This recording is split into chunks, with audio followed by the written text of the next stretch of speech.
Assalamualaikum warahmatullahi wabarakatuh. Bismillah, alhamdulillah, wassalatu wassalamu ala rasulillah wa ala alihi wa sahbihi wa mawalah amma ba'd. Rabbi syrah li sadri wa yassir li amri wa hlul 'uqdatam min lisani yafqahu qawli. Teman-teman sekalian, alhamdulillah kita sudah sampai pada tadarus yang ke-28 ya. Jadi yang ke-28 ini tentang hadis yang cukup populer seperti kata Ayu tadi. Karena itu sering menjadi rujukan pembicaraan dan terutama untuk kultum, kuliah terserah antum katanya. Jadi untuk ngaji-ngaji yang kitalah memilihnya, tugas kitalah kemudian menerapkannya dalam kehidupan. Jadi karena itu, ya bagaimana kita bisa memilih makna-makna itu yang akan mendorong kita menjadi pribadi-pribadi yang rahmatan lil alamin dan berakhlakul karimah. Karena bisa jadi ya makna itu akan luas, makna itu akan banyak. Karena seseorang ketika berbicara mungkin hadisnya pendek, kita ajak kedua belah pihak, sekalipun di hadisnya baru tentang perempuan. Ini kan soal perempuan yang dinikahi karena faktor-faktor tertentu. Nah, lalu kita bergeser atau kita panggil pada saat yang sama, laki-laki juga sama, dinikahi oleh perempuan karena berbagai tujuan. Nggak mungkin perempuan itu nikah laki-laki tanpa tujuan sama sekali, nggak mungkin. Pasti ada tujuannya. Dan tujuannya ya macam-macam juga sama. Ada tujuan baik, ada tujuan buruk, ada tujuan yang tepat, ada tujuan yang bagus, ada tujuan yang salah-salan, ada tujuan ya wis lah daripada ya macam-macam. Tujuan itu sama seperti yang saya ceritakan, kalau pengen diteliti ya tujuan itu sebanyak perempuan itu sendiri sama aja. Nah, cuma dari banyaknya tujuan itu biasanya ya perempuan juga sama mempertimbangkan 4 hal. 1, berharta nggak nih si abang ini, punya uang nggak?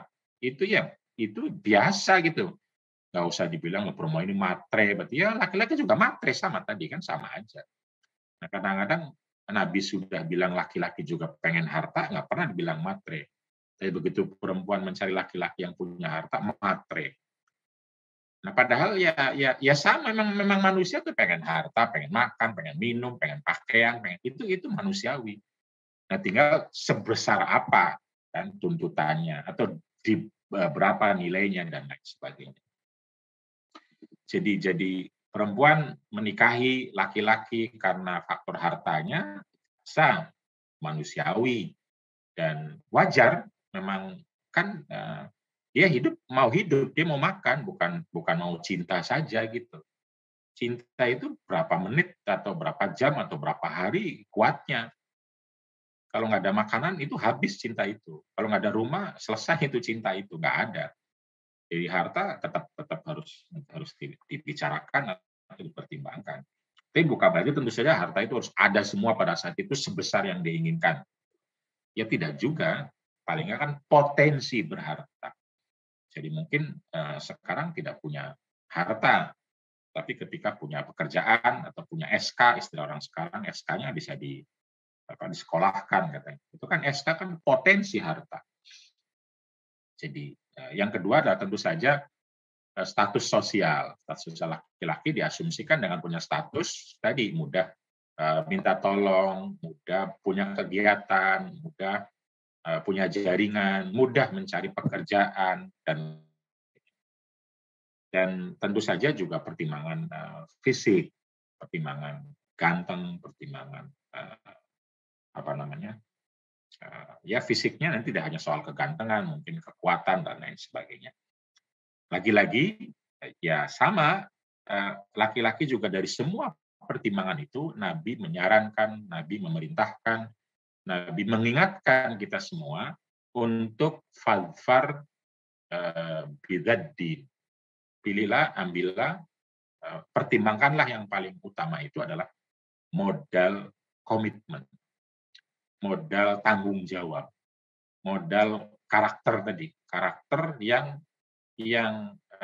menginginkan untuk mewujudkan kebaikan dalam kehidupan berkeluarga. Jadi kalau egois ya nggak bisa gitu loh. Altruis juga ya nggak, mungkin oke lah awalnya bisa altruis, tapi yang kalau bisa ya yang utama yang mubadalah. Mubadalah itu ya dia menginginkan untuk pasangannya dan untuk dirinya. Atau bahasa Qur'annya mawaddah warahmah. Mawaddah itu bagaimana dorongan cintanya, dorongan keinginannya itu untuk memperoleh kebaikan bagi dirinya. Mawaddah itu. Jadi mencintai tapi dia yang merasa menerima manfaat dari cinta itu.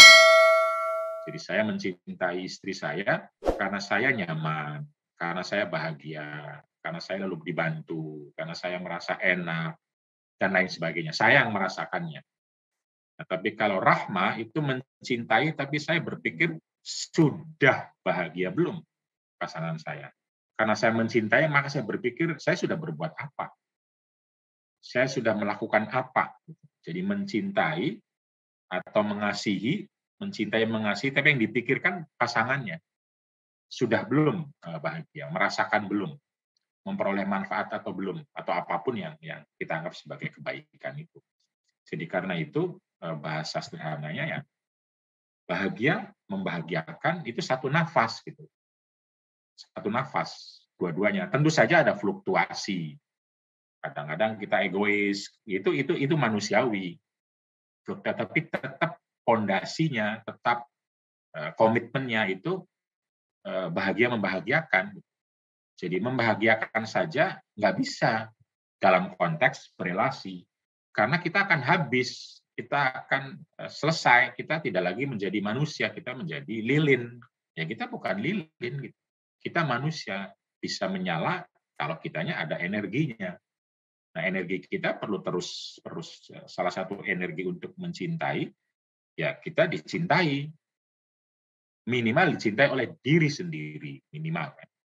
Jadi kita penting untuk mencintai diri sendiri, membahagiakan diri sendiri. Gitu. Tapi porsi ini juga tidak boleh terlalu besar sehingga egois. Karena kalau egois, ya ngapain menikah kalau egois gitu loh. Menikah itu kan untuk bagaimana menumbuhkan kebersamaan. Jadi inilah makna yang utama untuk ad-din menurut perspektif mubadalah. Yang utama itu. Tapi apa yang akan mengasah karakter itu? Ya banyak. Nah, diantaranya adalah ritual atau ibadah, doa. Itu untuk mengasah itu. Jadi karena itu kenapa kan Imam Ghazali, Ibnu Arabi mengatakan ya beribadah, beragama, bertakwa itu ya tujuannya memperbaiki relasi kita dengan Allah dan relasi kita dengan manusia.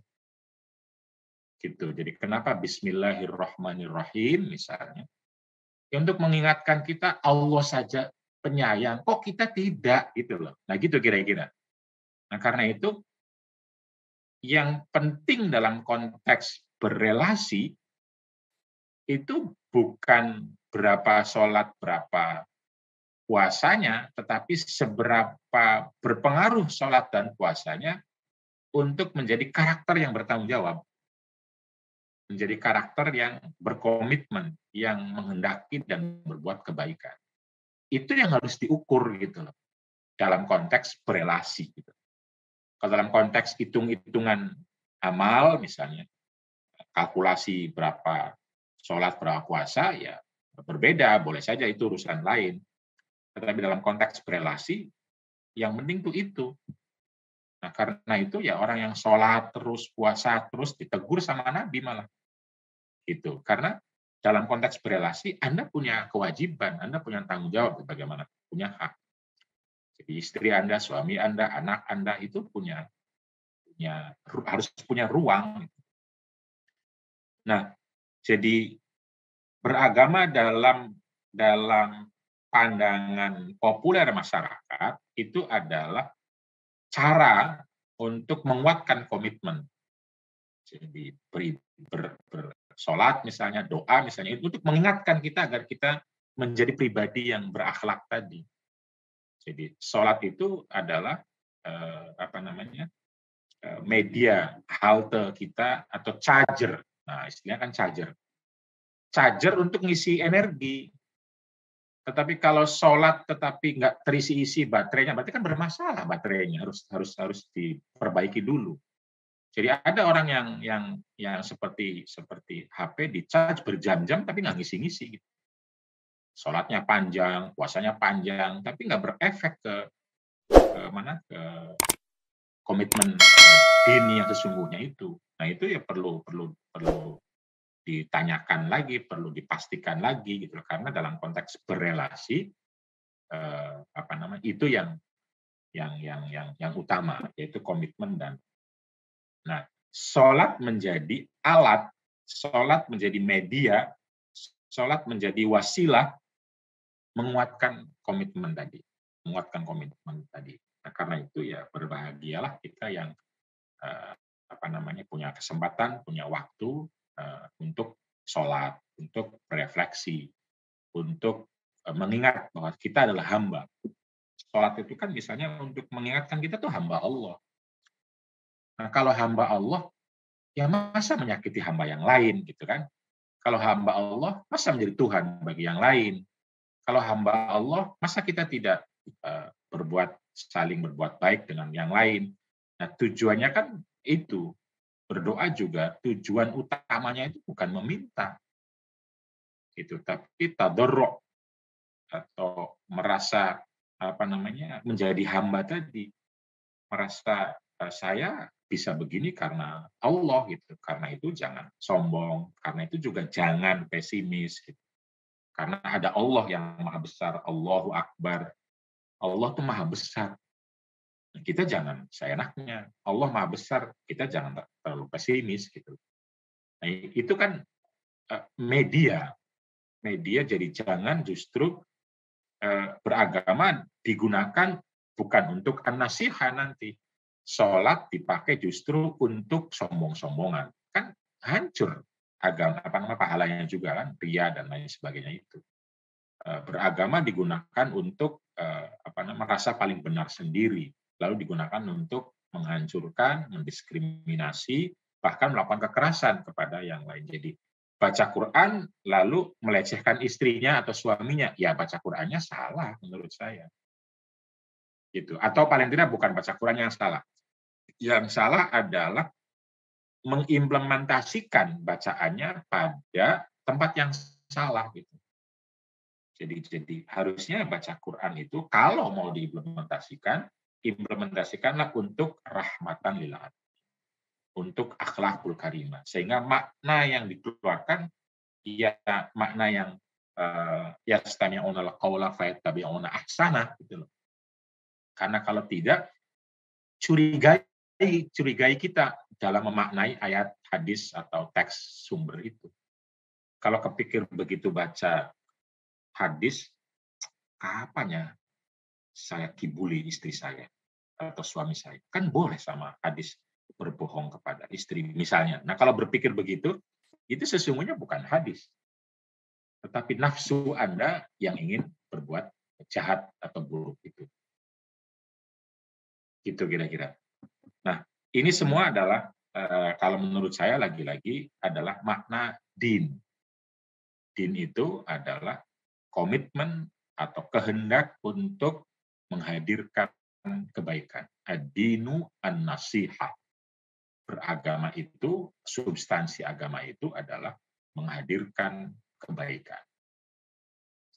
Kalau menggunakan istilah relasi tadi, ya beragama itu adalah hablun minallah yang langsung berdampak dengan hablun minan nas.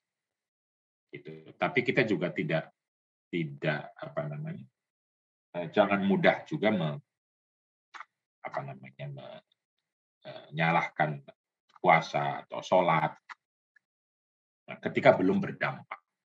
Lalu nggak usah sholat, enggak, bukan nggak usah, tapi salah juga orang mengatakan ngapain sholat tapi masih Ya bukan, itu menurut saya juga salah karena sholat itu sama seperti makan lah. Makan itu ya penting gitu. Sholat itu penting. Walaupun mungkin makan itu belum berdampak, tapi jangan tinggalkan makan. Jangan tinggalkan sholat. Justru kita harus berterima kasih karena bisa sholat. Dan tinggal setelah itu kita bertanya kepada diri kita, sholat ini sudah memperbaiki apa dalam kehidupan kita, terutama berkeluarga. Kan Qur'annya bilang innas tanhanil fahsya'i wal munkar. Jadi karena itu pertanyaannya begitu assalamualaikum, ini kedamaian apa yang telah saya terima dan saya berikan.